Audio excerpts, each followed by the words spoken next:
A partir de este momento, presentamos Ahora con Roxana, una revista informativa de entrevistas y análisis. Bienvenidos. Yo le hago referencia a este tema cuando me dice que destruyeron todo el sistema petrolero en Venezuela. En mi país, en Bolivia, ocurrió lo mismo y quiero que la gente se entere, que el mundo se entere. Nosotros, un país productor de gas, no tenemos gas, no tenemos gas. Tenemos filas interminables en este momento para conseguir gas, para conseguir gasolina, para todo esto. Y ahora, después de que han destruido todo este sistema en Bolivia, pretenden robarse el litio. Esto es lo que hacen este tipo de organizaciones criminales de dictadura que llegan en su momento a tomar el poder a la cabeza de Cuba, a la cabeza de Venezuela, lastimosamente con estos dictadores que han hecho desde Hugo Chávez, han planteado esta organización con el Foro de Sao Paulo, más que ha ayudado para penetrar nuestra región. Es que no basta la materia prima. Hace falta un modelo de Estado que facilite la inversión con garantía, que los países ofrezcan incentivos, que es lo que nosotros estamos proponiendo en el proyecto Tierra de Gracia que defienden María Corina y el mundo. Y eso implica levantar otra vez el Estado de Derecho. Que Venezuela no dependa del estado de ánimo de un caudillo, sino del Estado de Derecho. Porque dependíamos era del estado de ánimo, cómo se levantaba Hugo Chávez, con qué ánimo, y salía a gritar expropiese, expropiese, expropiese. No, eso Exacto. tiene que acabarse el modelo del Estado intervencionista. El Estado tiene que dedicarse a garantizar que en Venezuela tengamos una buena educación, porque ese es el buque insignia de cualquier proyecto de desarrollo. Si tú me preguntas cuáles son las tres prioridades en un gobierno de transición en Venezuela, yo te las voy a decir. La primera prioridad es educación, la segunda prioridad es mejor educación y la tercera prioridad es educación con calidad. Que convirtamos las aulas de clase en las fábricas de ciudadanos, que los muchachos salgan graduados de emprendedores, que tengamos en el corto y mediano plazo ciudadanos propietarios, ciudadanos que puedan agudizar su imaginación, que las escuelas reciban a niños para que cursen estudios utilizando las herramientas que nos ofrecen la tecnología. Que estos aparaticos con los que estamos hablando en este momento tú y yo no son simplemente para que los muchachos hagan juegos, sino para que aprendan a elaborar proyectos online, que en las escuelas nuestros muchachos aprendan a dominar 2, 3, 4 idiomas, que aprendan las álgebras, las matemáticas, la moral y la cívica, que comprendan lo que es las civilizaciones, porque esa es la verdadera riqueza que no se va a agotar. A Bolivia se le agota el gas porque se lo roban o lo despilfarran. Y en Venezuela llegará un momento en que no vamos a tener petróleo, ni vamos a tener gas, ni vamos a tener oro, ni vamos a tener hierro.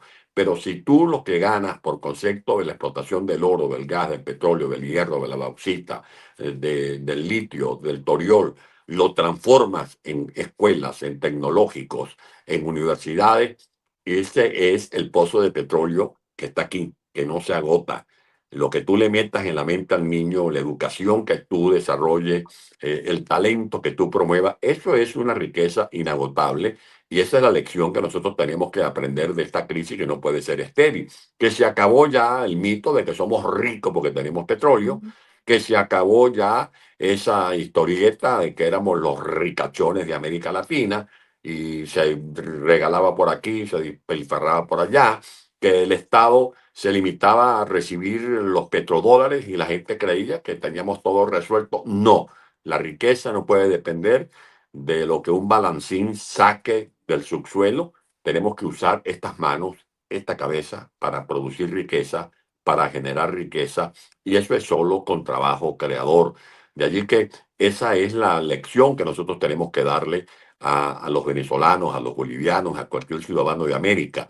La educación en primer lugar, y que el Estado se dedique a eso, a garantizar una buena educación, a garantizar servicios de salud, a garantizar seguridad personal, a garantizar que haya un Estado que se ocupe dignamente del futuro de nuestros abuelos, de nuestros padres, para que no haya en Venezuela ni en ninguna parte del mundo ancianos desprovistos de la asistencia para que tengan un final de vida feliz después de haberle entregado toda su capacidad de trabajo al Estado, a la sociedad venezolana. Esas son las cosas que nosotros tenemos que articular, ideas que tenemos que articular. Venezuela tiene esa riqueza natural tiene que al mismo tiempo servir para financiar o pavimentar el camino hacia la transición energética. Eh, Sin duda alguna, ya comienzan a verse el desarrollo de fuentes de energías no renovables, la Ujú. fotovoltaica, la energía eólica, se habla del hidrógeno verde, se habla de retomar todo lo que son las fuentes nucleares. Esos son debates que están dando, pero en todo caso, nuestros pueblos que dependen de esa riqueza mineral, no podemos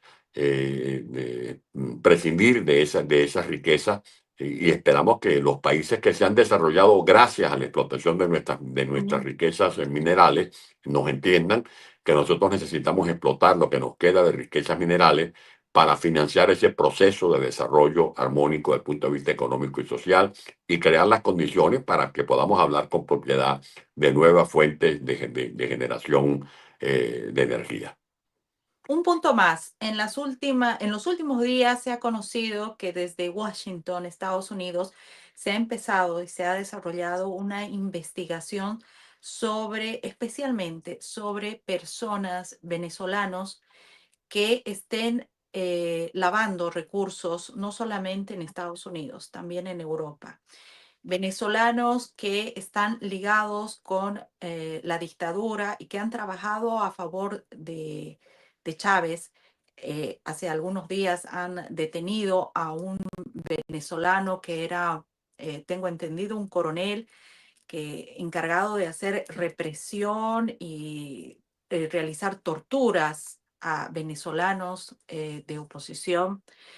Y ahora se emprende todo un proceso de investigación en torno a este tipo de gente.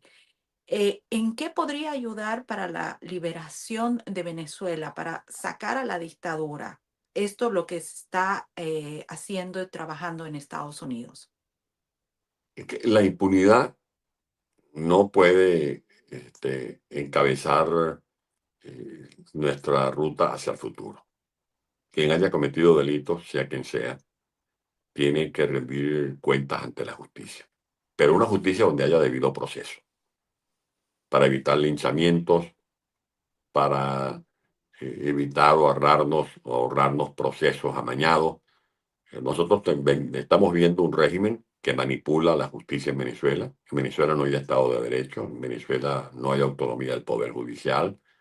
Esos jueces son una suerte de mequetrefes, de sicarios, que no es que te matan con pistolas o con disparos, sino con sentencias, porque terminan elaborando sentencias para condenar a inocentes y absolver a culpables.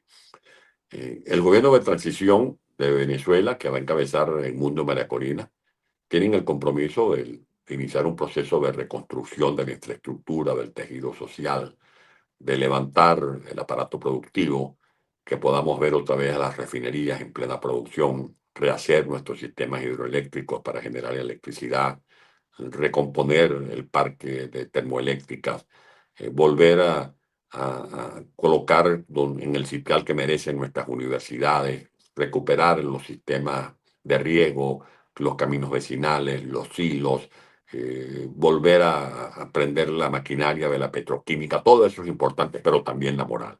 La moral. Y si mañana mi mamá sale de la tumba, que Dios la tenga en la gloria, y me dice, hijo, tengo que hablar con usted porque usted sabe que yo cometí esta irregularidad. Yo le diría a mi mamá, pero mamá, deme la bendición, pero vaya usted y rinda cuentas ante la justicia. Así tenemos que ser implacables para que nosotros podamos poner las cosas en su justo lugar. Venezuela ha sido víctima de un saqueo financiero que no tiene comparación con ningún otro episodio de la historia de la humanidad. Aquí se habla, por ejemplo, Yo oí al presidente López Obrador hablando de Hernán Cortés, que le robó el oro y le robó petróleo. No, no, no, le quitó el oro y el petróleo. El petróleo de México está en Texas y el oro está en California. Ese es el oro mexicano, ¿no? Pero es que no hay comparación del robo que se le ha hecho a Venezuela. Yo te acabo de decir el ejemplo que en pocos meses Teherán Examín se llevó junto con el otro ministro Telechea cerca de 30.000 millones de dólares. Es una cosa escandalosa. Pero Exacto. cuando uno suma esto y lo otro y lo otro, estamos hablando de cifras inopinadas. 650.000, 700.000 millones de dólares. Lo otro es saldar las cuentas de quienes cometieron crímenes de lesa humanidad. La gente Exacto. no quiere venganza, pero la gente sí quiere justicia. La madre que le mataron su hijo, la abuela al que le mataron su nieto, esta disrupción familiar que tenemos, que es una fractura sentimental, porque hay que ver lo que significan ya casi 9 millones de venezolanos en el destierro. Esto representa la población de 16 estados de Venezuela. La diáspora es equivalente a la población de más de 145 países del mundo. Más gente que la diáspora es más grande que la población de Noruega, es más grande que la población de Panamá, de Costa Rica, Ujú. de Guatemala, y para ustedes contar. Y esto es consecuencia de todas estas tropelías. Este coronel que está en Miami es responsable de la cacería humana que se desató en el estado Lara, en el occidente de Ujú. Venezuela, en los tiempos del 2014, 2015. Pero como él hay mucha gente que ha violado derechos humanos, que tratan de pasar por debajo de la mesa y no rendirle cuenta a la humanidad. Las investigaciones que se están haciendo en la Corte Penal Internacional tienen que dar su fruto. Somos Ojalá que muchos con los el caso Ojeda pueda la Corte Penal Internacional tomar acción, una acción Bueno, ya mucho más seria. hay pruebas que indican que quienes ordenaron ese crimen fueron Diosdado Cabello, Nicolás Maduro y el coronel Granco, que es el torturador estrella de la dictadura de Exacto. Venezuela. Eso no puede quedar impune. Y además cometido por encargo en territorio extranjero, o sea, en Chile. En este tema, Edmundo González se reunió eh, con el señor de la Corte Penal Internacional, pero al poco tiempo el gobierno de los Estados Unidos dicta una sanción en contra de Kalim Khan por considerar una persona probablemente inmiscuida o involucrada en hechos de corrupción. Esto ha recibido muchas críticas en el sentido de este encuentro, porque claramente Kalim Khan está a favor de la dictadura y trabaja con la dictadura venezolana. Es que recuerda que cuando se establece el Estatuto de Roma, se abrió un compás para que los estados tomaran la decisión si se involucraban, si se asociaban o no con la Corte Penal Internacional. Ujú. Venezuela se asoció a la Corte Penal Internacional. Posteriormente lo hizo Colombia. A Colombia, cuando se hace el acuerdo de paz, no se le aplica el Estatuto de Roma porque todavía no era Estado parte de la Corte Penal Internacional. Estados Unidos nunca ha sido Estado parte de la Corte Penal Internacional. Así que eso es un derecho legítimo que tiene cualquier Estado de asociarse o no a la Corte Penal Internacional. Nosotros somos Estado parte, nosotros avalamos y estamos sometidos a ese Estatuto de Roma. Por eso es que hemos introducido denuncias en la Corte Penal Internacional. Ahora, después que venimos luchando para que se haga justicia, para que se avance con lo que se conoce como la causa número 1, que es la que se está ventilando desde el año 2014 hasta la fecha, después que hemos logrado que se mantenga esa causa y que llegue a la sala de fiscalización, nosotros no vamos a renunciar a nuestro derecho a seguir peleando para que haya justicia, porque como dice el refrán, tanto nadar para morir en la orilla. No, si No. tenemos que hablar con quien haya que hablar, y en el caso de Karim Khan es lógico que él es el fiscal y tenemos que hablar con él. Y esa fue parte de la conversación del presidente electo, Edmundo González Urrutia, con el fiscal Karim Khan en Múnich. Detalles no se pueden dar, pero sí fue muy firme el presidente electo abogando por los derechos humanos de quienes han sufrido en carne propia todas estas violaciones de las cuales es responsable principalmente Nicolás Maduro como cabeza de esa línea de mando. ¿Qué deberíamos esperar todos quienes estamos atentos a lo que vaya a pasar en Venezuela, los venezolanos? ¿Qué deben esperar los venezolanos de aquí en adelante? ¿Qué debemos esperar los latinos en la región, que también estamos preocupados porque nuestros países han sido tomados por esta dictadura o están penetrando, están llegando sus tentáculos ya a países de Latinoamérica? ¿Qué tenemos que esperar? Esperar ver el derrumbe de las columnas de ese maleficio del populismo. Pues, ¿quiénes son los que han financiado a Evo Morales? ¿Quién financió y quién ha sostenido a la dupla, es que yo llamo la narcobrujería o la dictabrujería de Nicaragua? ¿Quién le dio una tablita de salvación a Fidel Castro y a Raúl Castro, que estaban Venezuela. boqueando Venezuela? De allí que al derrumbarse las columnas de la dictadura de Venezuela, por supuesto que vamos a tener inmensas posibilidades de establecer gobiernos democráticos, realmente democráticos en nuestro continente. Y lo que nosotros tenemos que esperar es que haya una acción eficaz. Ya basta de comunicados, ya basta de resoluciones, ya basta de mensajitos, de condolencias. No, nosotros queremos una solidaridad efectiva. Yo decía en estos días que recientemente en Panamá presentamos a los ojos del mundo las actas que confirman que el ganador fue Mundo González Urrutia y María Corina Machado. Ahora, ¿qué quieren que presentemos en vez de actas? Actas de defunción. Ya presentamos las actas que indican que el ganador es Edmundo González con 8 millones de votos. Ahora, ¿qué más quieren en la comunidad internacional? Que presentemos las actas de defunción de 400.000 niños que mueren por desnutrición crónica, que presentemos las actas de defunción de 100.000, 150.000, 200.000 adultos mayores que mueren también por problemas de salud, que presentemos las actas de defunción de mujeres que mueren diariamente de cáncer de mama porque no pueden hacerse una quimioterapia. ¿Qué más espera la comunidad internacional de los venezolanos? Que lo hemos dado todo. Nos pidieron que compitiéramos en unas elecciones amañadas y nos metimos. Yo he dicho que nos metimos en un nido de víboras, porque lo que hizo María Corina, lo que hizo Edmundo González fue titánico.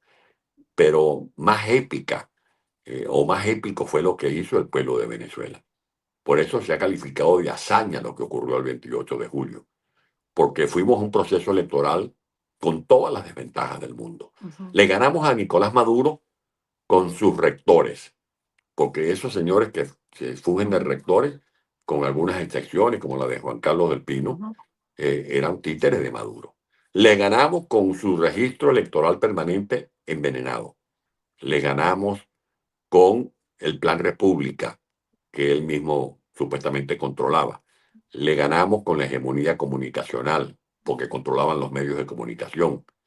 Una que otra vez entrevistaban a María Corina y el Mundo, pero habían limitaciones, habían censura.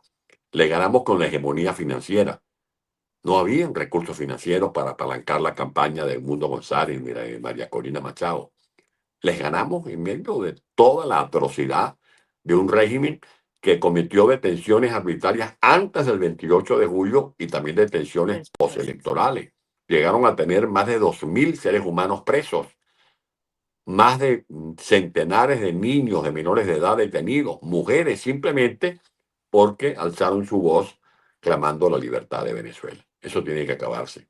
Y por eso nosotros clamamos por la solidaridad de la comunidad internacional. ¿En qué posición y qué podemos decir de las Fuerzas Armadas venezolanas? Las Fuerzas Armadas se manifestaron el pasado 28 de julio. Esa pregunta tuya es muy importante, pues permite comentar contigo un hecho realmente muy valioso para este diagnóstico. Cuando llegó Hugo Chávez al poder, modificaron las leyes para entregarle el derecho del voto a los militares. antes de esa fecha de que llegó Hugo Chávez al poder, los militares no votaban en Venezuela, no eran beligerantes. Pues bien, los militares que votaron el pasado 28 de julio votaron en más de un 70% por Edmundo González y por María Corina Machado. Los militares saben que ganó Edmundo González, porque ellos votaron mayoritariamente por Edmundo González. Pero además los militares que estaban designados para custodiar los centros de votación como parte del llamado Plan República, fueron los que ayudaron a que nuestros testigos se hicieran con las actas respectivas. Los militares no son marcianos. Los militares no es que bajan de Marte y desde lejos ven lo que está pasando en la Tierra. No, los militares son seres humanos que tienen hijos, que tienen abuelas, que tienen esposas o tienen esposos, según sea el caso. Y los militares, salvo los generalotes que se comen el lomito, que están metidos en el negocio del narcotráfico, que están metidos en el negocio del tráfico de oro, que están metidos en los negocios de tráfico de alimentos, o se enriquecieron con los dólares que otorgaba Caribe, dólares preferenciales. Bueno, la inmensa mayoría de los militares no tienen cómo encarar el costo de la vida. Una canasta alimentaria equivale a más de $500. Para eso se requieren más de 200 salarios mínimos. Los sueldos de los militares también son paupérrimos, son miserables como los salarios de los educadores, de los médicos, de los enfermeros. De allí que los militares saben lo que está pasando, porque cuando el militar llega a su casa, se entera de que se va la luz. Cuando el militar llega a la casa, se entera de que no hay gas para prender la cocina. Cuando el militar llega a la casa, le dice la esposa o el esposo, según sea el caso, mira, ¿cómo le vamos a comprar los útiles escolares a los muchachos? ¿Cómo vamos a comprar las medicinas? ¿Cómo vamos a hacer mercado? O sea, ellos saben que estos delincuentes se han robado una fortuna, porque ellos son, en algunos casos, sirven de escoltas y ven cuál es el modo de vida de esta gente. Bueno, lo que pasa es que el G2 cubano se metió en Venezuela desde los tiempos de Hugo Chávez, han establecido un férreo control de inteligencia y tienen atemorizado a todos los militares. En Venezuela ha habido actos de rebelión de militares que han manifestado su disgusto y por eso Venezuela es uno de los países donde hay el mayor número de militares presos. Como el Militares caso presos. Ojeda, ¿no? El caso Sí, Ojeda. Ojeda, En que el, lo en el terminaron caso de matándolo. Ojeda, el G2 cubano es el que da con todo el grupo del teniente, ¿no? Que ha sido asesinado en Es Chile. correcto, es correcto, es En correcto, es Chile. así. El G2 cubano, esa mente macabra, también en este momento es uno de los puntos tal vez más neurálgicos para tener que enfrentar. No solamente es la dictadura, todo el componente que es la dictadura, Es una sino dictadura que se apoya en el bastón de la represión. Tienen pequeños grupos, élites militares eh, que se protegen o los une, como yo digo, el delito, los une el miedo, pues ya saben corresponsables de crímenes de lesa humanidad, de hechos de corrupción. Y por eso el dinero que reciben, lo que no se roban, lo usan para financiar los grupos que cometen, los grupos policiales, los grupos civiles que llaman colectivos armados, que tienen licencia para matar, para cometer todo tipo de fechoría. Eso es lo que sostiene hasta ahora a Maduro. Pero eso es muy frágil y eso tiene patas cortas.